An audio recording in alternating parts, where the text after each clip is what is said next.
বন্ধুরা, আমি ডাক্তার জয়ন্ত বাইন, প্লাস্টিক এবং কসমেটিক সার্জন। আজকে আমাদের এই ভাই এসছেন, 1 মাস পরে হেয়ার ট্রান্সপ্লান্ট হয়ে গেছে ওনার, 1 মাস পরে দেখাতে এসছেন এবং উনি প্লাস হচ্ছে উনি পিআরপি থেরাপিটাও নিতে এসছেন। তো এই ভাইকে আমরা পিআরপি থেরাপি দিয়ে দেবো। তার আগে দেখিয়ে দিই, আমরা ওনাকে টোটাল 3100 ফলিকেল ট্রান্সপ্লান্ট করেছিলাম। আমরা 800 ফলিকেল ওনার দাড়ির এরিয়া থেকে নিয়েছিলাম, আর বাকি 2300 ফলিকেল আমরা মাথার পেছন থেকে নিয়েছিলাম। তো তিনটে জিনিস আজকের ভিডিওতে আপনাদেরকে আমি দেখাবো। সেটা হচ্ছে দাড়ির ডোনার এরিয়া 1 মাস পরে কেমন দেখাচ্ছে, এখানে ডেন্সিটি কিছু আলাদা হয়েছে কিনা বা বোঝা যাচ্ছে কিনা বা কোনো স্কারিং রয়েছে কিনা, সেটা একটা জিনিস আপনাদের দেখাবো। মাথার পেছন যেখান থেকে আমরা নিয়েছি সেই এরিয়াটা কেমন দেখাচ্ছে, সেই জায়গাটা কোনো স্কারিং হয়েছে কিনা বা সেই জায়গায় ডেন্সিটি কমে গেছে বলে মনে হচ্ছে কিনা, সেটা আপনাদেরকে দেখাবো। পেশেন্টকে আমরা পিআরপি থেরাপি দিচ্ছি, সেই পিআরপি থেরাপি প্রসিজিওরটা দেখাবো এবং এই ভাইয়ের যে এক্সপিরিয়েন্স হলো গত 1 মাসে সেটা একটুখানি আমরা জেনে নেব। এই ভিডিওগুলো এই কারণে দেখানো, জাস্ট 1 মাস পরে রেজাল্টটা কেমন দেখায় আপনাদের একটা আইডিয়া থাকবে, আপনারা বুঝতে পারবেন এবং আপনারা সাহস পাবেন।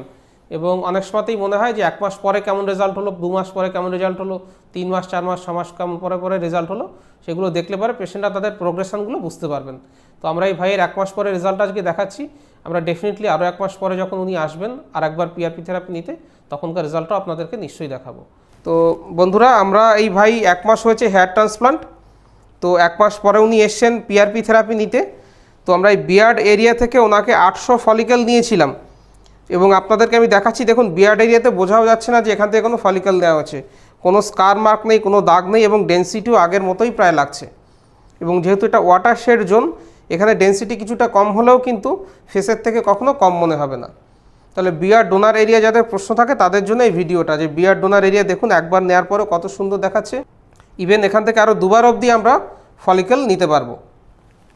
তো বন্ধুরা, এই যে আমরা ভাই এসছেন, ওই ভাইয়ের বিয়ার্ড এরিয়া থেকে যেমন আমরা 800 ফলিকেল নিয়েছিলাম, বাকি 2300 ফলিকেল আমরা নিয়েছিলাম ওনার এই সেফ ডোনার এরিয়া থেকে। তো 1 মাস হয়েছে, আমরা নেওয়ার সময় তো পুরো শেভিং করে দিয়েছিলাম। এবার 1 মাস পরে দেখুন চুলগুলো সুন্দর গজিয়েছে এবং আপনাদের পক্ষে বোঝা কিন্তু সম্ভব নয় যে আমরা এখান থেকে কোনো চুল নিয়েছি কিনা। সময়ের সঙ্গে সঙ্গে ওনার এই চুলগুলো আরও বাড়বে, একেবারে পুরো এরিয়াটা যেরকম প্রিভিয়াসলি ছিল সেরকমই প্রায় হয়ে যাবে। কারণ এই যে সেফ ডোনার এরিয়া, এখানে আমরা একটা চুল নিই, তারপরে 2 থেকে 3টে চুল ছেড়ে নিয়ে তারপর আর একটা চুল নেওয়া হয় এবং এই চুলগুলো যেহেতু একটার পর আর একটা গজায়, সেই জন্য এই সেফ ডোনার এরিয়া থেকে আমরা 2 থেকে 3বার কিন্তু এখান থেকে ফলিকেল নিতে পারি। আমরা ওনার 2300 ফলিকেল নিয়েছিলাম, এর পরেও কিন্তু আরও 1500 থেকে 1800 ফলিকেল এই জায়গা থেকে আমরা এখনও তুলতে পারবো, সেই পরিমাণ ডোনার এরিয়া কিন্তু রয়েছে। তো বন্ধুরা, 1 মাস আগে এই ভাইয়ের আমরা FUE পদ্ধতিতে হেয়ার ট্রান্সপ্লান্ট করেছিলাম। অলরেডি ওনার ডোনার এরিয়াটা আপনাদেরকে আমি দেখিয়েছি, বিয়ার ডোনার এরিয়া কেমন হয় এবং স্ক্যাল্প ডোনার এরিয়া কেমন হয়, ডেন্সিটিতে কোনো আলাদা হয়নি। এই চুলগুলো ট্রান্সপ্লান্টেড চুল, দেখুন অ্যারাউন্ড 70% চুল, 60 থেকে 70% চুল কিন্তু পড়ে গেছে, 30% চুল রয়েছে এবং যে চুলগুলো পড়ে গেছে সেগুলো ডেফিনেটলি গজাবে। আপনারা খেয়াল করে দেখুন, এই দেখুন একটা চুল, ছোট্ট চুল গজাচ্ছে, এই চুলটা কিন্তু পড়েনি, এই চুলটা পড়েনি, ফলে এই চুলটা লম্বা হয়েছে স্বাভাবিকভাবে, যেমন অন্যান্য জায়গার চুল বেড়েছে এই জায়গার চুলটাও বেড়েছে। কিন্তু দেখুন এই চুলটা ছোট্ট করে এই যে গজাচ্ছে, এই চুলটা পাশে দেখুন ছোট্ট করে গজাচ্ছে, এই চুলটা দেখুন ছোট্ট করে গজাচ্ছে, এই চুলটা দেখুন গজাচ্ছে। এরকম পুরো এরিয়ার যে চুলগুলো পড়ে গেছে সেই চুলগুলো আবারও নতুন করে গজাবে এবং এই গজানোর প্রক্রিয়াটা 7 থেকে 9 মাস লাগে কমপ্লিট হতে। এবং এই 7 থেকে 9 মাস যখন কমপ্লিট হবে, আমরা ওনাকে প্রতি মাসে একবার করে করে অন্তত 6 মাস পিআরপি থেরাপি দেবো এবং আমরা ওনাকে মিনক্সিডিল স্প্রে নিতে বলবো এবং ফিনেস্টাইড ট্যাবলেট খেতে বলবো। তাহলে আবারও সুন্দর করে চুলগুলো পুরোটা ভরে যাবে। তো এটা ভাইয়ের 1 মাস পরের রেজাল্ট। তো এই ভাই আবারও নেক্সট মান্থে আসবে, তখন আর একটা ভিডিও নিয়ে ডেফিনেটলি আপনাদেরকে আবারও দেখাবো। তো এবার এই ভাইকে আমরা পিআরপি থেরাপি দেবো, চলুন একবার দেখিয়ে দিই পিআরপি থেরাপি আমরা কীভাবে দিচ্ছি। তো বন্ধুরা, এটা হচ্ছে পিআরপি। আমরা এই ভাইয়ের ব্লাড নিয়েছিলাম 12 ml ব্লাড, সেটাকে সেন্ট্রিফিউজ করে আপনারা দেখুন আরবিসিটা নিচে চলে এসছে, উপরে প্লেটলেট রিচ প্লাজমা আলাদা হয়ে গেছে। এই প্লেটলেট রিচ প্লাজমাটাকে আমরা ওনার মাথাতে হেয়ার গ্রোথ ফ্যাক্টর হিসেবে আমরা এটাকে ইনজেকশন করব বা স্প্রে করব। এটাকে আমরা সিরিঞ্জে কালেকশন করে নেব,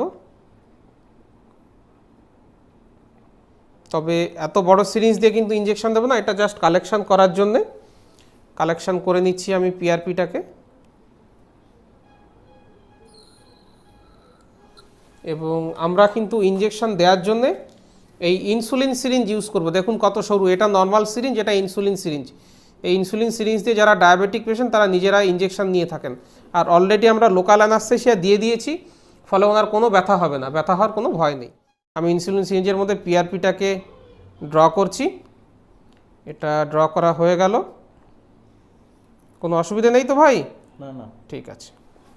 তো এই ইনসুলিন এবং এই যে পিআরপি, এই পিআরপি থেরাপি হেয়ার গ্রোথের জন্য খুব ভালোভাবে কাজ করে। এছাড়াও কিন্তু ফিনেস্ট্রাইড ট্যাবলেটটা অবশ্যই খেতে হবে প্রতিদিন সকালবেলাতে খাবার খাওয়ার পরে অন্তত 6 মাস, এবং মিনক্সিডিল স্প্রেটা নিতে হবে রাতের বেলায়। এবারে আমি পিআরপি ইঞ্জেকশনসগুলো দিচ্ছি। কোনো ব্যথা হচ্ছে কি না ভাই? ব্যথা হচ্ছে? কোনো ব্যথা নেই তো? আচ্ছা ঠিক আছে, কোনো ব্যথা হয় না, কারণ আমরা অবশ করে নিয়েছি জায়গাটাকে। দেখুন ধীরে ধীরে আমি পিআরপি থেরাপি দিয়ে দিচ্ছি। তো বন্ধুরা, আপনারা দেখলেন আমাদের ভাইয়ের ডোনার এরিয়াগুলো দেখালাম আমি, দাড়ির এরিয়া বা পেছনের area, PRP therapy, recipient area, সমস্ত এরিয়াগুলো দেখিয়েছি। এই ভাইয়ের এক্সপিরিয়েন্সটা, গত 1 মাসের এক্সপিরিয়েন্সটা একটু জেনে নেব। তো ভাই, বাড়িতে গিয়ে আপনার কতটা অসুবিধা হয়েছিল? হেয়ার ট্রান্সপ্লান্ট করার পরের দিন তো আপনি চলে গেলেন বাড়িতে, বাড়িতে গিয়ে কি কি অসুবিধা হয়েছিল? সমস্যা হয়নি বাড়িতে গিয়ে, বিশেষ কিছু সমস্যা নেই? চোখে টোকে ফোলা হালকা হালকা ফুলেছিল। হ্যাঁ, তো যেহেতু আমরা এই ভাইয়ের হেয়ার লাইনটা অনেক সামনের দিকে করেছি, চোখে হালকা ফোলা আসতে পারে, 2 থেকে 3 দিন পরে ইউজুয়ালি আসে, তাই তো? হ্যাঁ স্যার। হ্যাঁ, 2 থেকে বুঝতে পারা যায়নি। ছিল কারো কারো ক্ষেত্রে খুব হালকা ফোলা হয়, কারো কারো ক্ষেত্রে একটু বেশি ফোলা হয়, কারো কারো ক্ষেত্রে একেবারেই হয় না। তো এটা একটা এক্সপিরিয়েন্স হতে পারে। বাড়িতে যাওয়ার পরে কতদিন পরে আপনি বাড়ির বাইরে বেরোলেন বা কাজকর্মে গেলেন? আমি 10 দিন পর।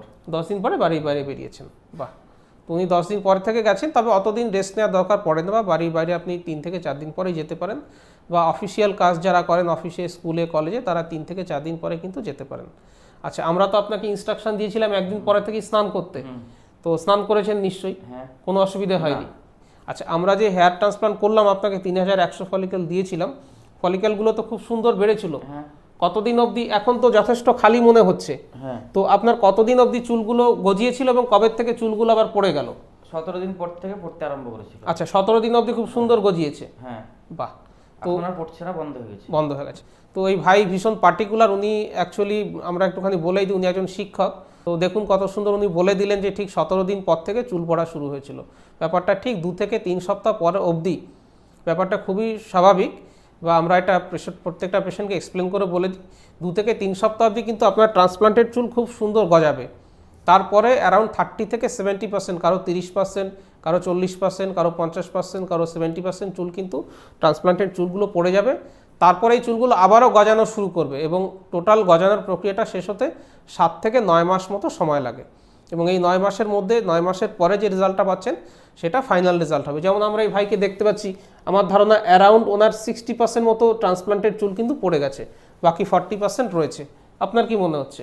হ্যাঁ স্যার, ওটাই, তাই না? অন্তত 60% আবার বেরোতে লেগেছে আমার। হ্যাঁ, আবারও বেরোতে, বুঝতে পারছেন সেটা? কারণ আমরাও দেখতে পাচ্ছি এইখানে চুলগুলো দেখুন, এই যে চুলগুলো পড়েনি সেগুলো অন্য চুলের মতো ম্যাচিং অবস্থায় চলে এসছে। যেগুলো পড়েছে, যে আমি চুলে দিলে পরে বুঝতে পারছি যে কাঁটা কাঁটা মতো লাগছে, নতুন করে গজাচ্ছে। এবং এই সুন্দর রেজাল্ট হওয়ার পেছনে 3টে কারণ থাকতে হবে, 3টে বা 4টে। এক হচ্ছে কোনো রকমভাবে স্মোকিং করবেন না, 1 নম্বর। 2 নম্বর হচ্ছে অবশ্যই ফিনেস্ট্রাইড ট্যাবলেটটা সকালবেলা খাওয়ার পরে নেবেন বা রাতে খাওয়ার পরে নেবেন, মিনক্সিডিল স্প্রেটা নেবেন, এবং হেলদি খাবার খাবেন। এই জিনিসগুলো করলে পরে খুব ভালো হবে। আর সেই সঙ্গে প্রতি মাসে যদি পসিবল হয় একবার করে পিআরপি থেরাপি নেবেন। যারা কলকাতা বা আমাদের ক্লিনিকের কাছাকাছি আছেন তারা অবশ্যই অন্তত 4টে থেকে 6টা পিআরপি থেরাপি নেবেন।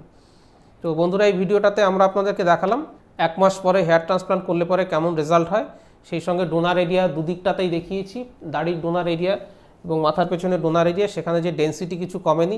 ডেনসিটি ডোনার এরিয়ার ব্যাপারটা নিয়ে একটু বলুন। বুঝতে পারা যাচ্ছে না ডোনার এরিয়া, চুল যখন থেকে তোলা হয়েছে তা কিছু বুঝতে পারা যাচ্ছে বা দাড়ির এরিয়া নিয়ে অনেকে চিন্তা থাকে, না, কিছু বুঝতে পারা যাচ্ছে না। কিছুই বুঝতে পারা যাচ্ছে। তো এটা একটা খুব সুবিধাজনক ব্যাপার। আমরা এফইউ টেকনিকে আমি ওনাকে করেছি, আমার এই ইউটিউব চ্যানেলে এফইউ টি টেকনিক নিয়েও ভিডিও রয়েছে, এফইউ ই টেকনিকেরও ভিডিও রয়েছে, কম্বাইন এফইউ টি টেকনিকেরও ভিডিও রয়েছে, সেই ভিডিওগুলো দেখে নেবেন।